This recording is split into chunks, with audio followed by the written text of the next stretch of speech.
प्रभु यीशु मसीह के नाम में आपको अनुग्रह, शांति और आशीष मिले। शुरुआत में जो पहली शताब्दी थी, उस समय रोमी राज काफी एशिया माइनर में और यूरोप में फैला हुआ था। एशिया माइनर यानी जो आज का टर्की वगैरह का इलाका है। और प्रभु यीशु मसीह के विश्वासियों पर उस समय काफी सतावन आया। और मुख्य कारण ये था कि जो रोमी सल्तनत थी, इन्होंने ये सब कायदे से चलते थे। तो कुछ इनके कायदे कहते थे कि नए ईश्वरों को पूज नहीं सकते। जो उन्होंने ईश्वर या देवता ठहरा दिए थे, बस उन्हीं को पूजना है। कई सारे थे उनके भी। तो जब प्रभु यीशु के विश्वासी तस्वीर में आए, जिन्होंने प्रभु यीशु पे विश्वास किया, तो उनके लिए मुश्किल हो गई। रोमी कानून कहता था कि तुम एक नए ईश्वर की उपासना नहीं कर सकते। अब जिसने यीशु को जाना है, वो जानता है कि प्रभु यीशु सच्चा और जीवित परमेश्वर है, और वो उसके अलावा किसी की उपासना नहीं करेंगे। क्योंकि जिसने सच को जान लिया, वो सच को थामे रखता है, सच से लिपटा रहता है। तो इसलिए जब भी इनकी गिरफ्तारी होती प्रभु यीशु के विश्वासियों की, तो जो रोमी अफसर होता था, वो यही उनको एक मौका देता था कि तुम यीशु को छोड़ दो या उसके विरुद्ध बोलो और हम तुम्हें माफ कर देंगे, और जैसे हमारा कानून कहता है वैसे करो। तो कई सारे प्रभु यीशु के शिष्य विश्वासी मारे गए, क्योंकि उन्होंने अपने विश्वास को त्यागा नहीं। जो सच्चाई उन्होंने जानी थी, उन्होंने उस सच्चाई के अनुसार, उस सत्य के अनुसार विश्वास योग्य रहे। और ये प्रभु यीशु मसीह के मृत्यु, पुनरुत्थान और इस जगत से जाने के बाद ये काफी सतावन शुरू हुआ। और 160 ईस्वी के आसपास किसी ने एक चिट्ठी लिखी, एक लेख लिखा, जो एक विशेष व्यक्ति के जीवन के बारे में बताया गया था। तो चिट्ठी किसने लिखी या वो लेख किसने लिखा, ये नहीं मालूम है, लेकिन एक व्यक्ति था, प्रभु यीशु का शिष्य था, जिसका नाम पॉलीकार्प था। पॉलीकार्प। और ये एक नगर में रहता था जिसका नाम था स्मरना। और स्मरना में भी वैसे ही रोमी राज था। और बताते हैं कि जिसने ये बातें लिखी है, वो आंखों आई विटनेस था, चश्मुद्दीन गवाह था उस समय में। और पॉलीकार्प एक बुजुर्ग व्यक्ति था। मतलब जिस समय की घटना लिखी गई है, तब पॉलीकार्प काफी बुजुर्ग था और 86 वर्ष का हो गया था, 86 ईयर्स। और बताते हैं कि ये प्रभु यीशु का जो एक प्रिय शिष्य था, यूहन्ना, उसका शिष्य था, मतलब उससे सीखा था वो। और इसलिए उसको एक बहुत बड़ा शिक्षक और अगवा लोग मानते थे। तो घटना है 23 फरवरी 155 ईस्वी। ये समझ लीजिए करीब करीब 2000 वर्ष पहले, मोटा मोटा। और पॉलीकार्प को एक रोमन अफसर, जिसको प्रोकॉन्सुल कहते थे, जिसका नाम था क्वाड्रेटस, उसके सामने लाया गया। तो क्वाड्रेटस ने उससे पूछा, क्या तेरा नाम पॉलीकार्प है? और उसने कहा कि हाँ, मैं पॉलीकार्प हूं। और फिर पॉलीकार्प के साथ जो क्वाड्रेटस ने बातें की, पॉलीकार्प ने थोड़ा इस बात को हल्का लिया कि मुझ पे सजा आने वाली है, मुझे सताया जाएगा, इससे वो चिंतित नहीं था। तो कुछ जवाब जो पॉलीकार्प ने दिए उससे क्वाड्रेटस बहुत गुस्सा हो गया। क्वाड्रेटस ने पॉलीकार्प को कहा कि देख, अपने बुढ़ापे का आदर कर, कैसर यानी जो रोमी सम्राट था, कैसर की कसम खा ले, और ये जो तू करता है इसको छोड़ दे, और खुलेआम जो भीड़ अभी स्टेडियम में बैठी है खुलेआम कह दे कि हाय भक्तिहीनों पर। और ये भक्तिहीन कौन है? जो तेरे समाज के लोग हैं, यीशु के विश्वासी। तो पॉलीकार्प ने जिस स्टेडियम में उसको ले जाया जा रहा था, देखा तो बहुत बड़ी भीड़ थी जो नारे लगा रही थी उसके मरने के लिए। तो पॉलीकार्प ने उनकी तरफ देख के कहा, हाय इन भक्तिहीनों पर, यानी जो ये काम कर रहे हैं अपने ऊपर हाय ला रहे हैं। ये नहीं कि वो श्राप दे रहा था, लेकिन जो रोमी अफसर चाह रहा था कि ये प्रभु यीशु के विश्वासियों को की निंदा करे, तो इसने उल्टा किया। जो प्रभु यीशु के विरोधी थे उसने उनकी निंदा की। फिर क्वाड्रेटस ने कहा कि कसम खा ले कैसर की, या कैसर के नाम से यीशु मसीह की निंदा कर और मैं तुझे आजाद कर दूंगा।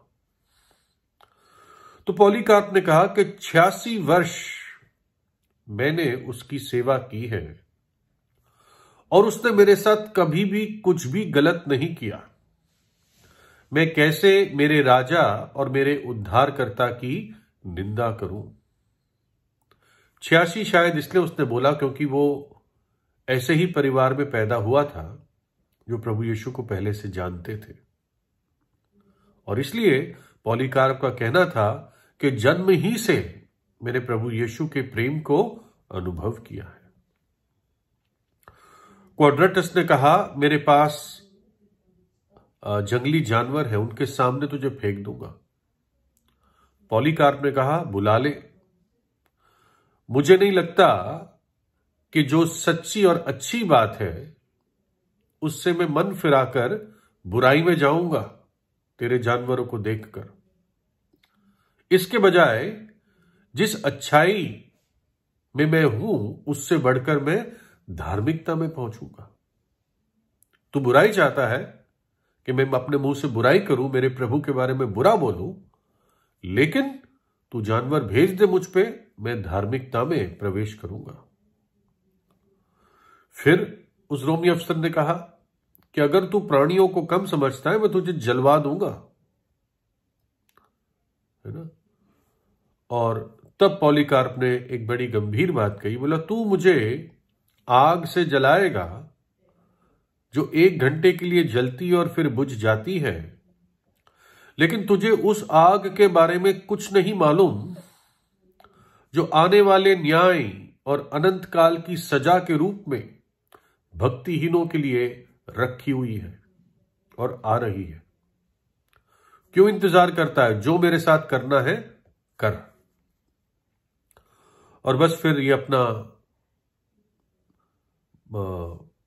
संयम खो चुका जो रोमी अफसर था, और उसने आज्ञा दे दी और भीड़ एकदम इकट्ठी हुई। उन्होंने लकड़ी और टहनियां इकट्ठी कर ली आसपास की दुकानों से भी, और जब काफी लकड़ी तैयार हो गई तो पॉलीकार्प को उसमें बांध के जलाने की बात कर रहे थे। और पॉलीकार्प ने अपने ऊपर के वस्त्र उतार दिए, अपना कमरबंद उतार दिया, और अपने वो सैंडल उतार रहा था जो उसने काफी समय से किया नहीं था, क्योंकि उसको कोई सैंडल भी नहीं उतारने देता था पहले। कहीं भी जाता वो सैंडल उतारने की कोशिश करता, लोग आके उसके सैंडल उतारते। यानी काफी समय बाद उस लेख में लिखा है इसने खुद अपने सैंडल उतारे, और बाद में इसके हाथ भी काठ पर कीलों से ठोकने वाले थे कि जब इसको जलाया जाए तो ये उठकर भागे ना।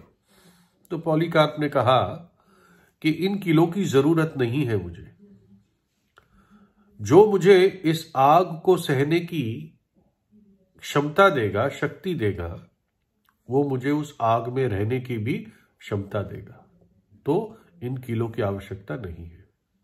और फिर वो जला दिया गया पॉलीकार्प। और क्यों वो इतनी भयानक मृत्यु मरने के लिए तैयार था? 86 वर्ष का था। जब उसको पकड़ने आए तो उसके लोगों ने, उसके जो साथी थे, उसके एक तौर से शिष्य थे, उसके प्रेमी थे, उन्होंने कहा कि छुप जा, तू भाग जा।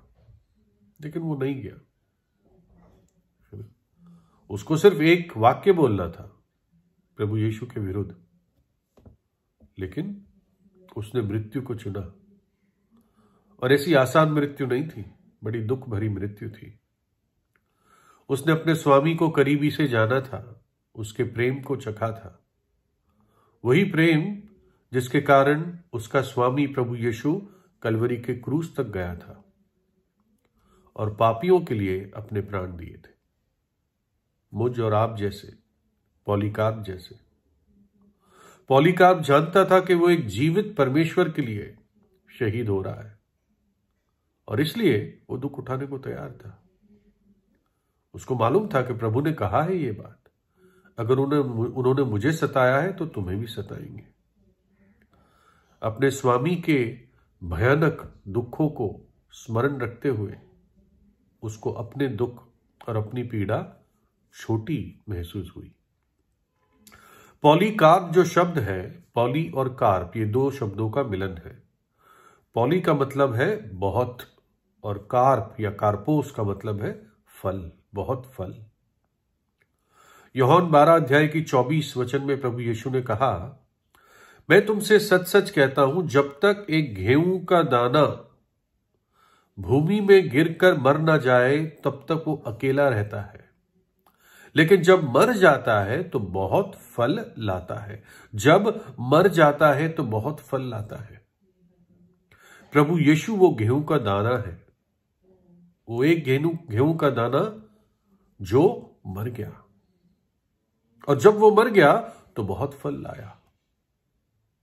और शायद पॉलीकार्प अपने आप को प्रभु यीशु के दुखों का फल समझता था और उसका नाम सही में पॉलीकार्प, बहुत फल, यही था।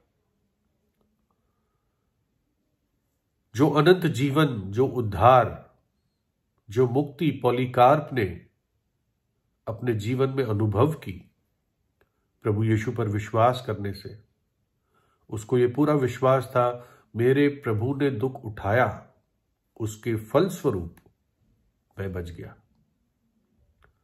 वो मरा ताकि मैं जीवित रहूं, उसने दुख उठाया ताकि मैं शांति पाऊं।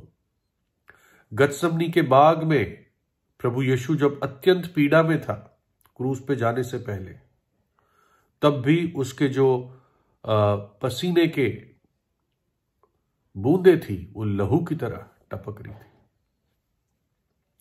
पॉलीकार्प ने उस क्वाड्रेटस रोमी अफसर को आखिरी समय पर, अपने आखिरी समय पर चेतावनी दी उस भयानक अनंत काल की आग के बारे में, जो उन सब का इंतजार करती है जो अपने पापों में मरेंगे, जो बिना पापों की क्षमा इस जगत से चले जाएंगे। और इसलिए ये चेतावनी प्रभु यीशु ने सबको दी लूका 13:3 में, मैं तुमसे सच सच कहता हूं, यदि तुम मन नहीं फिराओगे तो तुम सब के सब वैसे ही नाश होंगे। भयानक बात है, लेकिन परमेश्वर ऐसे चेतावनी देके हमें छोड़ नहीं देता। उसने मार्ग बनाया है, स्वयं उस सजा को अपने ऊपर लिया है, क्रूस के भयानक दुख को, दंड को अपने ऊपर लिया मेरे और आपके पापों के खातिर, और तीसरे दिन जी उठा, अपना पवित्र लहू बहा दिया, ताकि जो सच्चे हृदय से विश्वास करेगा, जो पापी पश्चाताप करेगा, उसके पाप धुल जाएंगे और उसके जीवन में भी बहुत फल आएगा परमेश्वर के आत्मा का। तो इसलिए आज ही प्रभु यीशु पे विश्वास कीजिए, उससे प्रार्थना कीजिए। वो धर्म बनाने नहीं आया, वो व्यक्ति का जीवन बदलने आया, जीवन में आशीष देने के लिए आया, जीवन में बहुत फल देने के लिए आया। तो प्रभु यीशु आपको आशीष दे।